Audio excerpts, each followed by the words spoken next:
The Running Man is a new movie written and directed by the great Edgar Wright, starring Glenn Powell, based off of the Stephen King novel The Running Man. In this movie, Glenn Powell plays Ben Richards, a very down-on-his-luck guy who's out of a job, needs money. His daughter is very, very sick. He can't get a job. He's kind of blacklisted right now. He lives in a very dystopian sort of America. He's kind of out of options until he learns about this show called The Running Man. The objective of The Running Man is very, very simple. You survive 30 days with the entire nation hunting you down. And if you can do that, you win $1 billion.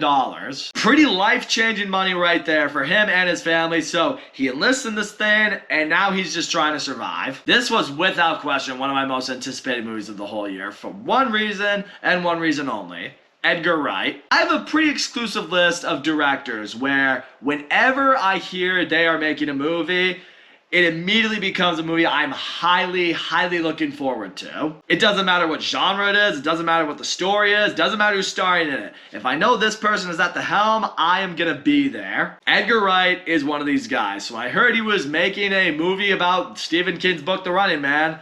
I was completely hooked for it, especially when I saw that first trailer. Like, when the trailer of the movie dropped, I'm like, that looks and feels like Edgar Wright. It feels like it's gonna be an absolute blast of a movie. So yeah, couldn't wait to check this one out. Couldn't wait to see what it was gonna bring us. I will start with the positives right out the gate. Yeah, Glenn Powell, I thought he was great as Ben Richards. Because what's really great about him as a character is he's not just necessarily just this pure good guy who's, trying to give his wife and his daughter a better life, trying to do things right for his family. I mean, he is all that. But he's also completely aware of how shit the world is right now, how shitty his situation is, and how terrible an idea The Running Man is for people. It doesn't inspire hope. I mean, people die in this thing. People don't live. But he's a very desperate man out of options, so he signs up for this thing, and he's a complete hard ass about everything. Like, he doesn't care about the show. He doesn't care about giving the network good ratings. He's in it for himself and for his family, so as a result of that, he talks a lot of shit.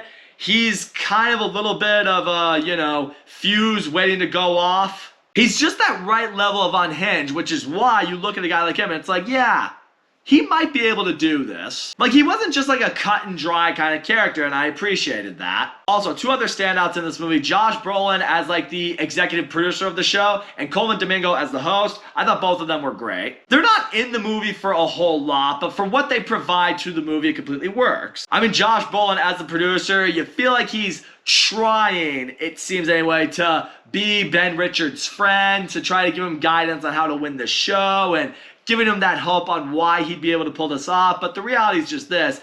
He sees this guy as television. He just sees him as something that will get the ratings going. He's the sleazy TV businessman, and he completely owns that role. And yeah, Coleman Domingo is having the time of his life in this movie as the TV host. He was having a good time here. And he's very eccentric, very flamboyant, just says whatever's on his mind. He's trying to get the crowd going. Again, doing whatever he can to paint these people in the light that is needed for TV. And that's what this movie really pokes at, is how television works. But not even just television, how the media works in general. The media, television, they're not interested in the truth. No, what they're interested in is what's gonna get them ratings, what's gonna get them attention, what's gonna get people locked in and wanting to check them out. This movie completely plays into that. It really shows like how they're able to twist everything on Ben Richards to get the people in America to root against him. So as a result, it's not just these hunters who are coming after him, it's these people in America who want to bring him down too. It's like, yeah, it's what leads to people considering the game rigged, because they will take something that these contestants say and they'll completely flip it around. They'll make them paint out like they're horrible people, so you want to root against them, you want to bring them down. Or even if you're just a casual viewer, you want to tune in to see this person ultimately be killed. You want to root against this person. It's like why when you watch reality TV, there's always these really scumbag individuals that are always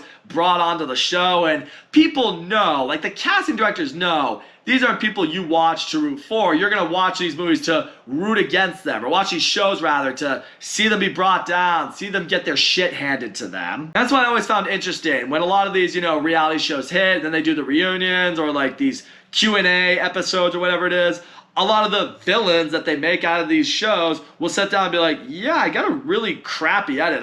I swear I'm not actually like that. So it's a very interesting take on the media and how they will spin around certain takes on certain people to acquiesce their agenda. And we see it in TV, we see it in politics, we see it everywhere, and it's shown here. Also, I will say I did appreciate the action that is in this movie. I mean, it's not a whole lot of action. I'll touch more on that in a little while, but when situations go down and Ben Richards is really on the run, they're creeping up on him, and he's got to find a way out of it. I like seeing the way he's able to use his head, the way he's able to get out of certain situations, the way he's just able to escape death. These are some fun chase sequences. These are some fun moments of a cat and mouse game, some intense moments of hide and seek, if you want to call it that. Left you with an admiration of his character and his survivor skills, which was pretty cool. Having said all of that, I do now need to get into the flaws that I have with this movie. Here's one thing I'm going to say for everyone out there. If you're just looking for an enjoyable movie, you could probably walk into this movie and have a good enough time with it. If you're like me, though, and you're a fan of Edgar Wright, and you're a fan of his style, his flair, what he brings into movies, you're going to find yourself disappointed with this one. In the sense that you're not going to get what you want, or what you're used to, rather, with Edgar Wright movies. For example, what are Edgar Wright movies known for? They're known for their very standout characters, especially their leads, and the entire camaraderie the cast usually brings into it. I did mention that Glen Powell was great in this, and a couple other, actors really bring it in here.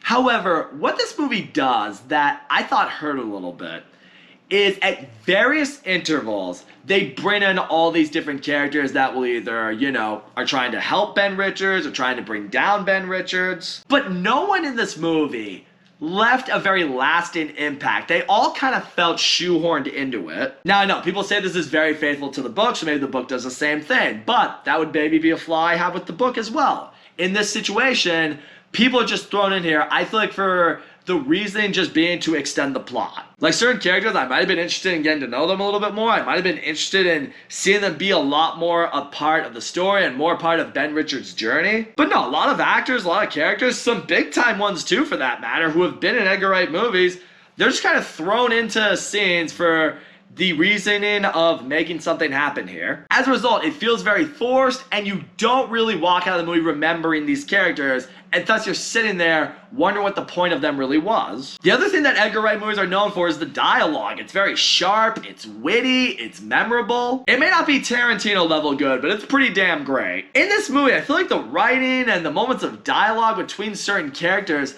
none of it really sucked me in the way that I was hoping it would. Like, it did feel like lazy writing at a lot of different points. I mean, throughout the movie, Glen Powell is constantly saying that his family is everything and he's doing it for them, and you're kind of sitting there like, well, yeah, no shit. The movie did a very good job at establishing the situation your family is in at the beginning of the movie. We know why you're here. It just didn't really feel like Edgar Wright really brought his A game with writing this movie, and that's kind of a disappointment, and it's kind of a shock. And I'm going to say this much right now. Easily the biggest flaw I had with this movie, I think the biggest general consensus that went wrong with this movie, is the big thing that it lacks from other Edgar Wright movies.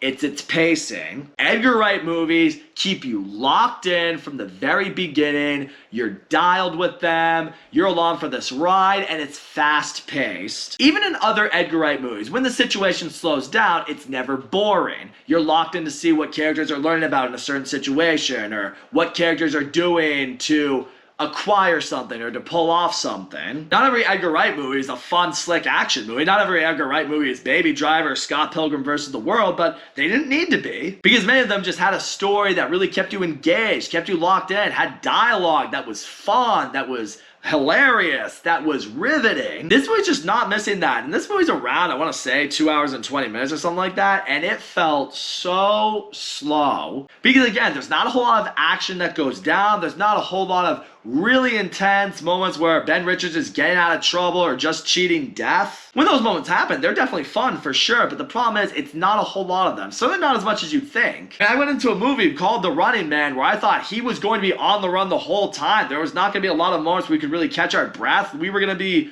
really feeling the intensity of the situation with Ben Richards. But for a movie called The Running Man, it had a lot of downtime where he's just chilling out, maybe talking into his little vlog camera that he has to do every now and then, just chatting up with people who are trying to help him out. And none of it was engaging. None of it really had me hooked into it. There were moments I was just kind of sitting there like, okay, can we speed past this point now because I'm getting kind of bored. And that really sucks for me to say. I would never want to feel bored in an Edgar Wright movie, but on more than a few occasions, I was here. So all in all, The Running Man is filled with potential that it never could quite live up to. I thought Glenn Powell did a great job as Ben Richards. I thought a few of the other side characters really stood out when they were on screen. I did love how the movie really shows you how reality TV works, how the media works. Like, they're not interested in the truth. They'll spin things around for their own agenda. I can appreciate a little bit of the revolutionary cause that Ben Richards is also going for when he enters this game a little bit. When he is really on the run and when people are coming after him, those moments were fun. Those were cool. But that being said, way too many characters were just shoehorned